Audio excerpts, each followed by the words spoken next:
All right, back on the Young Turks, one interview after another, as we usually do when we're at these conferences. Now we're going to go to Marco Ceglie, and he is with the other 98%. He's going to explain what that is in a second. But Marco, I started the last interview talking about not only how smart, but how attractive our guest was. I want to do the same with you. Oh, I appreciate that. You're a very beautiful-looking man. I still won't sleep with you. That seems to be a theme. Well, the streak continues.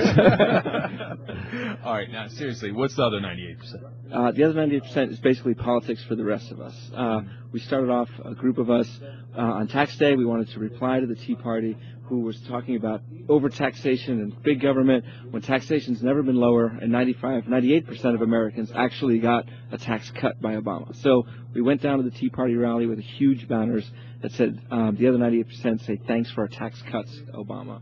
And that's how it started. We hit a nerve. We hit a nerve because people see the Tea Parties on the news every night. They say, who are these people? You know, take government out of Medicare. You know, they don't speak to the majority of Americans. And we really just wanted to make a statement that day. And then we hit this nerve, so we started getting thousands of emails, and people on our Facebook page grew to 30,000 people in maybe 2 days.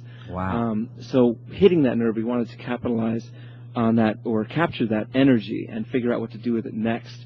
And we want to really focus on corporate power and some other violations of not just Wall Street, but Washington in collusion with Wall Street, big government and big corporations working against the American people. So we want to give a voice to all of the Americans who are against and want to change that. And you know, getting coverage the way, I mean, what you're saying is a message you're saying is resonating with a lot of people. Getting that coverage to the level of the Tea Parties. What are you doing to make that happen? Because as good as the work you're doing is, you know, people know about the Tea Parties. They don't necessarily know as much about the other 98%. Well, our challenge is we don't have tens of millions of dollars and someone like Dick Armey providing buses, right? Right. We just some guys with an idea, guys and girls, with an idea that said, where are the other 98% of Americans? Who's speaking for them? So I've been putting out open calls, like to the David Frums of the world, to the move-ons of the world. Let's come together. Let's tackle our challenges together. We don't have a lot of funding right now. We're a Facebook group and a website, the other98.com, other98.com, and we're just looking for members. We're looking for people to start a discussion for practical solutions to real challenges, and not rhetoric, and not get government out of Medicare, kind of take our country back. Take our country back from who? Right. This is us. Yeah. Government is us. It's everyone. Yeah. Well, nothing could fit better in with our theme, you know, and we're, for example, on Wednesday, we're doing the protest at the Treasury Department, asking for Goldman Sachs to give our $13 billion back. And I was going to correct you. $31 million. Okay. We're next to another radio show, that's why. We're like the only people in here. We're like right on top of each other, yeah. But anyway, and I was on MSNBC today, and I was asking, conservatives to join us, because why wouldn't conservatives want their $13 billion back from Goldman Sachs? Exactly. Right. And it seems like they get misdirected so often. Like a lot of when they did a poll, the Tea Party guys, a great majority of them thought that their taxes went up, when in fact, of course, their taxes went down.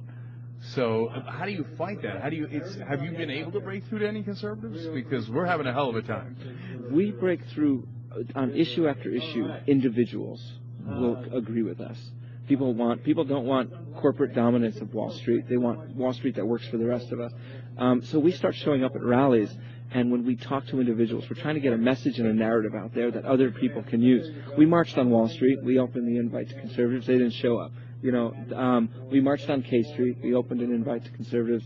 They didn't show up. And how do you do that? Just be specific about how you do that. Like when you say you're opening it up to conservatives, who are you reaching out for specifically? Well, we're trying to tap their membership. We're trying to reach their membership, but we're trying to tap their leadership to stand with us.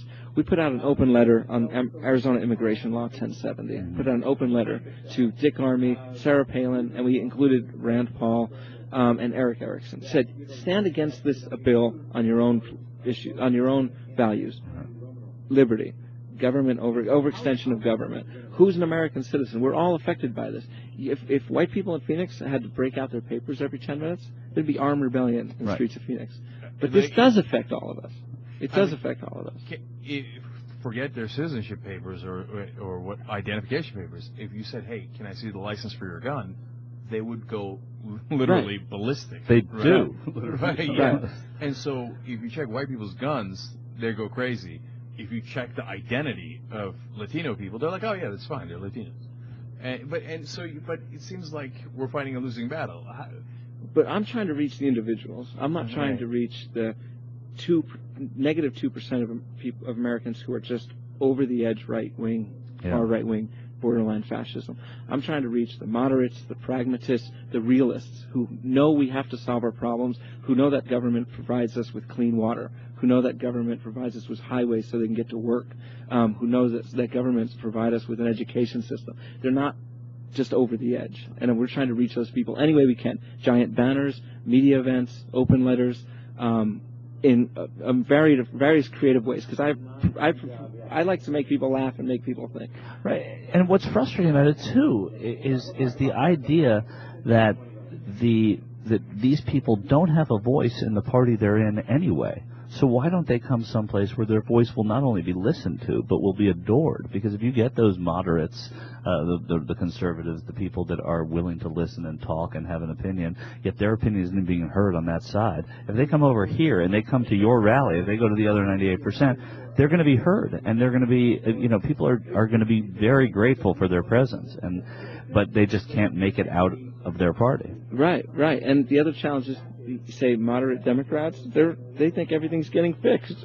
Right. It's not. Yeah, that's and true. It's hard to get them to show up. Yeah. I mean, they just think, "Well, I voted and I did my part." Right. And there's none of that fired and grassroots. A lot of it is about a lot of people are happy playing defense and couldn't care less about offense. Right. That's a big problem. I think that's a great way of framing it. Tomorrow I have a panel here at the conference, and my message to the people here is going to be: we're not winning, we're losing.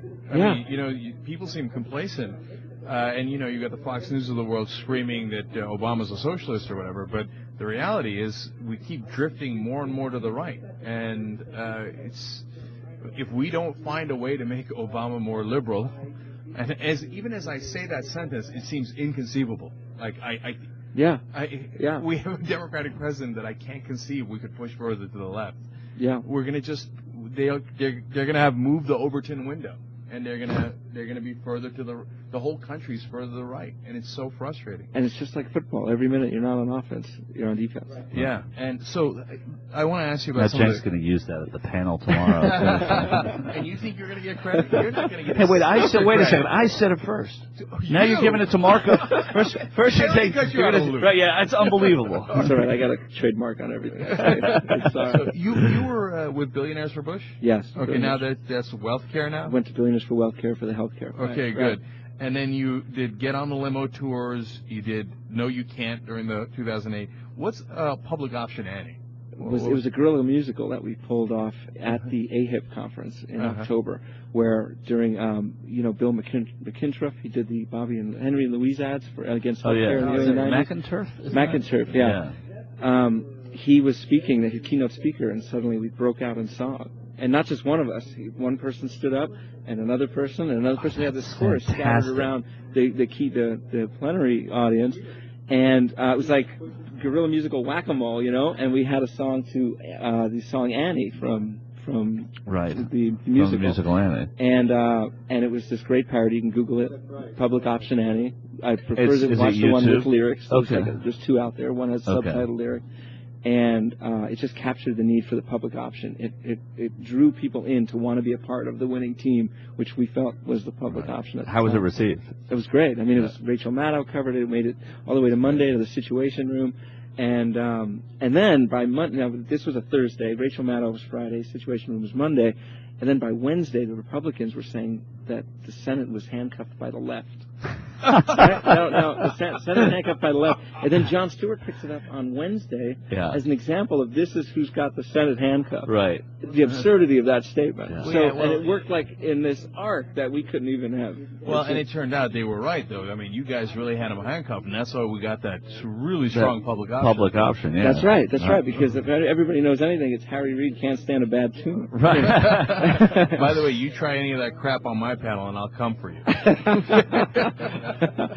All our singers are in New York at the moment. Hank would love that, by the way, if it happened on his panel. All right. Marco Ceglie with the Ceglie. Marco. I knew it was going to happen. You know, Marco.